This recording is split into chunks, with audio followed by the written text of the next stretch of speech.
Oke, baik. Sudah kelihatan ya? Sudah muncul? Sudah, Pak. Oke, muncul, baik. Pak. Isi dari kontrak kuliah hari ini akan saya bahas 3 poin. Yang pertama itu mengenai aturan perkuliahan. Yang kedua adalah materi dan proses kuliah. Dan yang ketiga adalah aspek penilaian. Oke, baik adik-adik mahasiswa. Tolong dicermati satu persatu pembahasan 3 poin tersebut. Mengenai aturan kuliah, ini yang paling pertama adalah mahasiswa wajib hadir tepat waktu. Batas keterlambatan itu 15 menit. Ya, termasuk. Jadi aturan ini bukan hanya berlaku kepada mahasiswa, tapi juga dosen. Kalau saya terlambat 15 menit itu tergantung mahasiswa bagaimana permintaannya. Apakah saya tidak mengajar atau dilanjutkan mengajar, itu tergantung kebijakan mahasiswa. Demikian juga sebaliknya. Kalau mahasiswa terlambat 15 menit, sejak Zoom dimulai ya, jadi hitungannya itu sejak Zoom dimulai, 13.00. Kemudian kehadiran maksimal mahasiswa itu minimal 80% lah dalam sebanyak 13 pertemuan ya. Jadi jangan diharapkan mahasiswa tidak ada yang alfa lebih dari 3 kali ya. Selanjutnya, kalau ada kendala-kendala, mungkin tidak sempat ikut kuliah, boleh izin ya. Melapor ke ketua rombel atau bisa langsung menghubungi saya secara langsung. Kemudian bersikap sopan santun, beretika dalam proses perkuliahan. Nah, ini saya anggap sangat penting karena kuliah kita secara offline itu bukan berarti Anda bebas ya, bebas bergerak ke sana kemari, keluyuran. Karena di semester yang lalu itu ada mahasiswa yang saya dapati, ada yang ikut kuliah tapi sambil tidur-tiduran ya, ada juga yang menggunakan kaos oblong, ada juga yang sambil mengerjakan pekerjaan lain. Jadi tidak seperti itu. Proses kuliah kita tetap seperti biasanya, seperti dalam ruang perkuliahan. Anda duduk tenang, saya juga duduk tenang di hadapan kamera, menggunakan berbusana yang pantas sesuai kode etik Yayan Parepare, kode etik mahasiswa. Dan demikian juga perempuan tetap berbusana muslimah sesuai aturan dan kode etik mahasiswa ya. Saya kira itu saja yang saya anggap penting, sangat penting. Jadi intinya proses aturan kuliah ini yang paling pokok itu harus hadir tepat waktu ya. Dan kehadiran minimal 80%. Saya kira tidak usah terlalu detail panjang lebar saya jelaskan aturan kuliah karena saya yakin dan percaya adik-adik mahasiswa sudah melalui semester yang lalu dan hampir sebenarnya aturan perkuliahan pada umumnya hampir sama. Meskipun ada perbedaan di beberapa aspek ya. Baik, saya lanjut. Nah, materi kuliah kita terdiri dari 13 sub pembahasan. Dan insya Allah sudah saya susun dalam silabus atau rancangan pembelajaran semester. Insya Allah nanti akan saya share di grup WhatsApp. Dan adik-adik mahasiswa juga bisa download di Edlink ya. Materi perkuliahan. Kemudian pembahasan materi kuliah itu disampaikan secara langsung dalam ruang kuliah, baik itu offline atau online, melalui video dan audio pembelajaran. Oke, saya kira itu mengenai materi kuliah. Konsep mengenai desain grafis itu akan saya petakan dalam 13 sub bahasan ya, dan nanti adik-adik mahasiswa bisa membacanya di grup WhatsApp nanti. Inti dari materi kuliah ini sebenarnya saya ingin menjelaskan juga mengenai jadi bukan melulu kita belajar teori ya, bukan hanya teori yang kita pelajari, Tapi berbicara desain grafis ini sebenarnya harus lebih banyak praktikumnya supaya adik-adik mahasiswa bisa menguasai, memahami, bukan hanya memahami teori, tapi juga paham cara kerja desain grafis, terutama menggunakan aplikasi software desain grafis ya. Jadi intinya bahwa materi kuliah itu terbagi dari teori dan praktik. Kemudian proses kuliah ini karena kita masih dalam masa pandemi, jadi dominan kita menggunakan Zoom ya, Zoom. Jadi ada 3 aplikasi, Edlink, Zoom, dan grup WhatsApp. Jadi 3 aplikasi ini yang kita gunakan dalam proses kuliah. Yang pertama Edlink itu untuk adik-adik mahasiswa bisa memantau nilai perkuliahan, baik itu tugas individu, tugas kelompok, nilai ujian tengah semester, dan ujian akhir semester. Dan juga bisa mengupload tugas-tugasnya melalui Edlink ya. Zoom itu gunanya adalah presentasi. Presentasi seperti hari ini ya, saya presentasi langsung ke hadapan mahasiswa mengenai materi-materi perkuliahan desain grafis. Kemudian grup WhatsApp itu kita gunakan untuk diskusi, dan mungkin ada yang ingin ditanyakan boleh langsung di grup WhatsApp ya mengenai proses kuliah. Saya kira jelas ya mengenai proses kuliah, dan saya harap mahasiswa bisa membaca-baca ulang PowerPoint ini. Nanti saya share di grup WhatsApp apa saja isinya mengenai kontrak kuliah. Nah, terakhir poin ketiga adalah sistem penilaian. Saya pikir sistem penilaian dosen di hampir semua mata kuliah itu sama saja ya. Ada 5 poin. Yang pertama itu kehadiran, yang kedua adalah tugas individu, yang ketiga tugas kelompok, dan keempat adalah UTS, ujian tengah semester, dan yang terakhir adalah ujian akhir semester. Jadi tolong dipahami bahwa 5 komponen penilaian ini merupakan tidak berdiri sendiri, tapi merupakan gabungan atau nilai akumulatif. Jadi kalau mahasiswa ingin memperoleh nilai yang baik, maka 5 komponen ini harus dilalui, harus dikerjakan ya.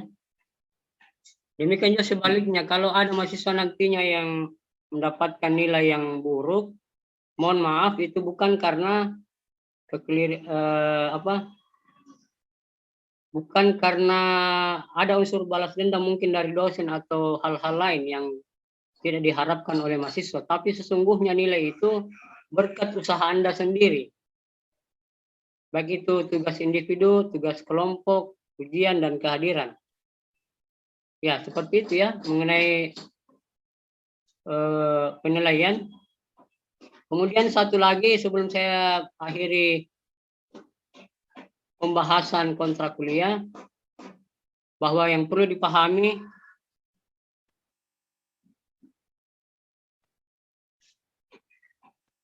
tidak ada perbaikan nilai di akhir setelah ujian akhir semester ya.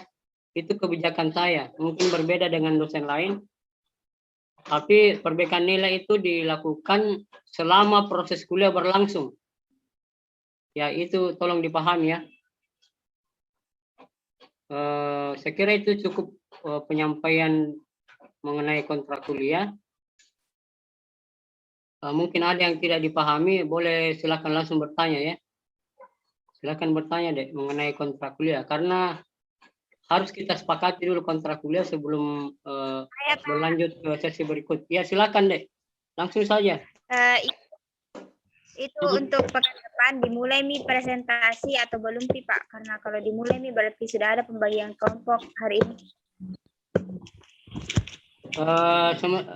Pertemuan berikutnya sudah mulai presentasi ya. Dan insya Allah saya akan berkoordinasi dengan Ketua Rombel pembagian kelompoknya. Ya, gitu deh ya, sudah paham deh. Gita mana, Gita Lestari? Oke Pak, paham. Oke, paham ya. Yang lain ada yang kurang paham deh. Silakan bertanya mengenai nilai mungkin atau hal-hal yang menyangkut proses kuliah.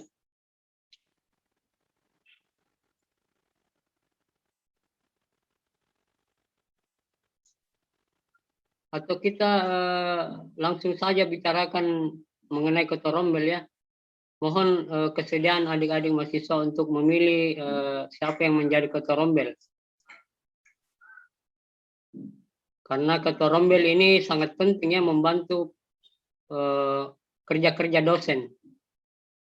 Terutama mengenai absensi dan lain halnya.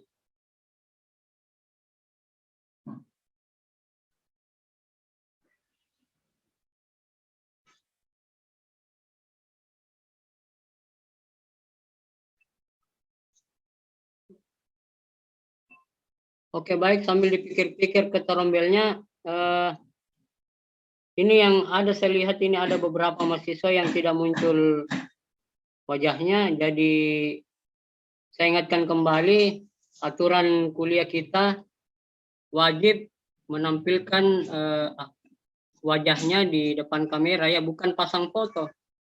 Bukan foto yang dipasang, tapi wajah asli adik-adik mahasiswa supaya proses kuliah kita ini berjalan secara tatap muka, bukan sembunyi muka ya, tapi tatap muka.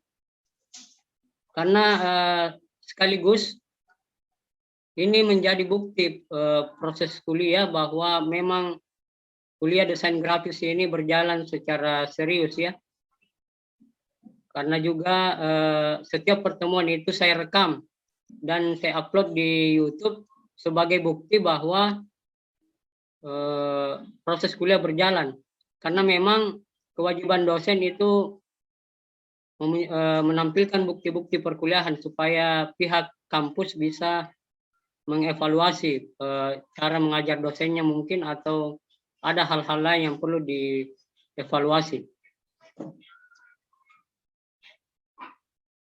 Atau bagaimana kalau saya pilih langsung ketorombel saja ya?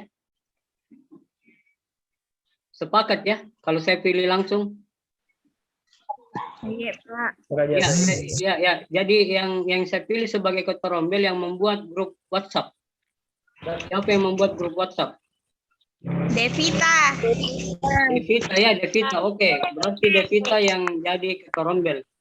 Harap bapak-bapak senior yang sudah senior semester 5 ke atas itu mohon dimaklumi kalau saya memilih langsung, bukan karena senioritas,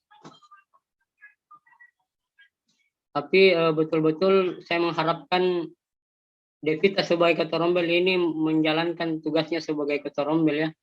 Tugas utama ketorombel pertama itu tugas wajibnya adalah screenshot. Jadi 15 menit setelah berjalannya proses kuliah itu, tiap pertemuan lakukanlah screenshot kehadiran mahasiswa ya, karena ini akan menjadi dasar saya untuk menginput kehadiran mahasiswa di isi akad. Jadi screenshot yang dilakukan oleh Devita itu saya pakai untuk menginput nama-nama mahasiswa yang hadir di isi akad. Paham ya Devita ya, paham ya? 15 menit atau setelah 15 menit pertama? Terhitung 15 menit pertama sejak dimulainya Zoom. Iya, Jadi Pak. kalau ada mahasiswa yang terlambat masuk, berarti terhitung alfa ya. Jadi wajib hadir di 15 menit pertama. Dan Iya, Pak. dipertahankan kehadirannya sampai akhir, karena ada juga mahasiswa yang hadir di pertama lalu keluar ya, tidak hadir lagi. Mungkin karena jaringan mungkin atau dan lain halnya. Boleh dilaporkanlah kalau ada kendala selama proses kuliah. Saya kira itu tugas pokok dari ketorombel ya. Kemudian selanjutnya tugas ketorombel adalah mengingatkan mahasiswa teman-temannya mengerjakan tugas individu, mengingatkan teman-teman untuk mengerjakan makalah mungkin kalau ada makalah, dan mengingatkan juga kehadiran mahasiswa supaya di kelas ini semua kompak ya. Saya mengharapkan adik-adik mahasiswa saling menjaga kekompakan. Meskipun saya paham bahwa di kelas ini ada yang junior, ada yang senior. Ya tetap dijaga kekompakannya ya. Karena saya tidak melihat senior-juniornya, karena ini mata kuliah tidak menuntut siapa yang paling tinggi pengetahuannya, bukan itu. Tapi siapa yang paling konsisten, paling istiqomah dalam menjalankan proses kuliah. Oke, saya kira dipahami ya, begitu deh ya. Mengenai tugas-tugas lain dari Ketua Rombel, insya Allah nanti saya tetap berkoordinasi dengan Ketua Rombel. Saya ulangi pembagian kelompok pembelajaran, bukan kelompok pemakalah ya, tapi kelompok pembelajaran. Karena nanti itu akan ada praktikum desain grafis. Jadi kita nanti akan lebih banyak melakukan praktik secara langsung dan juga secara berkelompok ya, tugas desain praktikumnya itu berkelompok. Kalau tugas individunya itu juga lebih banyak juga praktek, lebih ke praktek. Jadi Anda langsung berupaya mendesain sesuatu, misalnya mendesain logo mungkin, mendesain spanduk dan berbagai hal yang bisa didesain. Saya kira begitu ya, mengenai detail materi pembelajaran kita dari 13 pertemuan itu, nanti saya share juga di grup WhatsApp ya, apa-apa yang akan kita lalui, pelajari di 13 pertemuan itu. Mohon maaf saya tidak sempat membuka materinya karena hari ini memang khusus kita bahas mengenai kontrak perkuliahan saja. Materi secara umum itu akan saya share nanti di grup WhatsApp. Ada yang ingin bertanya di sini? Atau mungkin di sini ada mahasiswa yang sudah mahir sekali, sudah menguasai desain grafis. Sudah ada yang menguasai misalnya Photoshop, ada yang menguasai Corel Draw. Belum ada, Pak. Belum ada ya, karena mungkin karena program studi yang PAI di sini, PAI ya yang saya ajar ya. Iya, Pak. Pendidikan Iya, Pak. Agama Islam. Itu jurusan atau fakultas itu? Prodi itu, Pak. Oh, prodi ya, Pendidikan. sorry. Saya salah paham lagi. Saya kira fakultas. Fakultasnya Tarbiyah. Tarbiyah, oh ya. Oke, baik. Program pendidikan agama Islam. Saya juga kemarin agak bertanya-tanya di benak saya, kenapa Pak ini belajar desain grafis? Saya kira mungkin nanti akan ada relevansinya dengan latar belakang akademik adik-adik mahasiswa, dengan ada hubungannya mungkin nanti dengan pendidikan agama Islam. Dan juga mungkin ada pertimbangan tertentu dari pihak akademik, mengapa kemudian kurikulum PAI itu memasukkan mata kuliah desain grafis ya. Padahal yang saya pahami itu mata kuliah desain grafis ini dominan dipelajari di program studi ilmu komunikasi atau juga program studi jurnalistik. Saya baru tahu bahwa Tarbiyah juga mempelajari desain grafis ya. Mudah-mudahan nanti ke depannya mata kuliah desain grafis ini bermanfaat ya. Saya sangat berharap demikian, bukan hanya bermanfaat untuk mendapatkan nilai, bukan seperti itu. Tapi substansi dari mempelajari sebuah ilmu itu adalah manfaatnya di kemudian hari, manfaatnya dalam kehidupan. Mudah-mudahan dengan mempelajari desain grafis ini adik-adik mahasiswa bisa mempraktekannya langsung dalam kehidupan. Misalnya saja mungkin nanti ada yang bekerja di perusahaan mungkin yang mengambil bidang desain grafis, atau mungkin juga ada yang ingin membuka percetakan mungkin. Tapi yang sebenarnya desain grafis ini jangkauannya sangat luas, hampir masuk di semua lini pekerjaan ya, baik di dunia kampus, di dunia perusahaan, di dunia bisnis. Dan hampir sadar atau tidak, desain grafis ini sangat dekat dengan kehidupan kita. Contoh misalnya baju kaos yang Anda gunakan yang ada gambar-gambarnya itu kan produk dari hasil desain grafis. Kaos oblong yang ada gambarnya misalnya, atau Anda lihat, Anda ikut pertemuan-pertemuan misalnya ada spanduk, itu hasil karya desain grafis. Dan banyak hal lainnya yang tercipta dari karya seni desain grafis yang sangat dekat dengan kehidupan kita. Saya pikir begitu ya untuk pembahasan kontrak kuliah. Kalau tidak ada pertanyaan lagi, bisa nanti kita lanjut di grup WhatsApp. Mungkin ada yang masih penasaran dengan kontrak kuliah, isi kontrak kuliah. Silakan bertanya-tanya di grup WhatsApp. Demikian juga ada hal-hal lain yang ingin ditanyakan, boleh hubungi saya secara japri ya. Kalau memang hal bersifat privasi, boleh jangan sungkan-sungkan menghubungi saya di grup di nomor saya secara pribadi ya. Saya terbuka 24 jam untuk WhatsApp ya, untuk adik-adik mahasiswa. Saya pikir demikian, sampai bertemu di pertemuan kedua minggu depan ya. Iya, Pak. Ya, dan minggu depan itu kita sudah mulai presentasi kelompok ya. Presentasi dan jadi tiap sesi itu bukan hanya mahasiswa yang presentasi, tapi dosen juga. Kita berbagi waktu di Zoom. Waktu kita di Zoom hanya 40 menit ya yang diberikan oleh kebijakan kampus. Zoom berbasis Edlink itu hanya 40 menit. Jadi kita bagi waktu nanti untuk presentasi di tiap pertemuan. Saya kira cukup pertemuan hari ini. Terima kasih saya ucapkan kepada seluruh mahasiswa yang bersemangat untuk ikut kuliah hari ini. Sampai bertemu di pertemuan berikutnya. Akhirul kalam, nun wal kalim wa maisturun. Assalamualaikum warahmatullahi wabarakatuh. Waalaikumsalam warahmatullahi wabarakatuh. Wabarakatuh.